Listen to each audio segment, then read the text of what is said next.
پیکرین راست و دیجیتال لپیشنگه ها سرپنتاین للندن بخیرهاتنا مهوانان دکن. لی تو هوجه سمارتفونه گرتا بوید وان ببینی. اف پیشنگه ها نو یا هنرمند امریکی سردم کاسه. بناو خیال نویه. بشتی بینر وی اپلیکیشنه لسر تلفون خواه دادگرن دکارن هم لهندر و هم جدر و وان هنران ببینن. هر وصاد وی پیشنگه ده هنرین فیزیکی جهنه گو پیکرین برونزی و وینین رنگین نمایش دکد. جبو براین دانلی کو بکاس هاتی ناسین اف پیشنگه ها نویا هنری ریکه که باش بو جدور کتنا راستین پجی دو سالن بوریده. For me, it's a great new outlet, especially. بو من درفتکانی بو به تایبت لمها آدارا سال 2020 پروژه اکورد آرت دست پی بکم. جهان راوستا بو درفتکا باش بو دا هینانه دال بر دست جهان دانم. او اصل جورا خود بینم توایا جهان جی ببیند. از باور دکم اوج دست نایتدان و گلک ریده هبن داخلک وی سربوره تاقی بکن و شیانن بهستر پیدا بکن. کاس ده سالا نوتان ده دست بکار هنری کرد ده دست پیکه ده کارین هنرین درهندی چه کرن. بری کو بری خبدتا هنرین سی رهندی کو او بناودن کر. نها هنراوی هنرین بالکش و بکوه ناف قناغا سیم.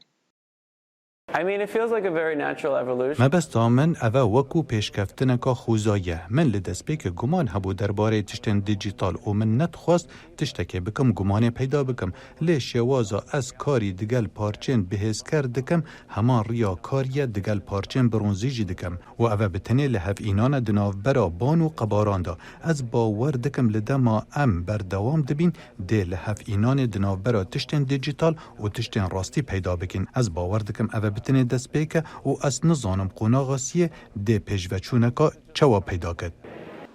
اف پیشوچونه وی قدک نو دبوار هنری ده وگه هنرمند ایدی بجهکی و نگری داینه و هر داری بخوازن هنرین وان و بینه دیتن.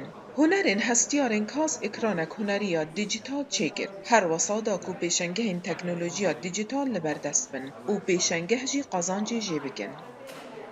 When the opportunity for AR came, it was sort of the perfect solution. براستی اوه تشتکا دل خوش کره خوشی اوه از باور دکم اوه راستی و تودکاری تشتان چکی دراستی دا دگر روشا دیجیتال تودکاری هندک تشتان بکی نا ایتا باور کرن هنر اکیود آرت نبر بلاوه لی کیفه و تودکاری بخید دناف جهان راستی دا و تشتن دیجیتال و ین راست به هفرا گره داینه لگور یورو گیمر اف یکم جاره که هنرمندک بوی رنگی پیشنگه ها خواه پیشکش دکد و جعالی 8.4 میلیون کسین کوچالاکن للستکن ویدیو اندا دینا دیتن. ده همان دمیده اف اپلیکیشن هنری در فته ده داخل که لهر جهه که بخوازن نمایشگرن آوان هنران ببینن. پیشنگه ها کاس یا هنر نو حیا 27 مها 2 یا ای سال ویل پیشنگه ها سرپنتان یا باکور بردوام بگه.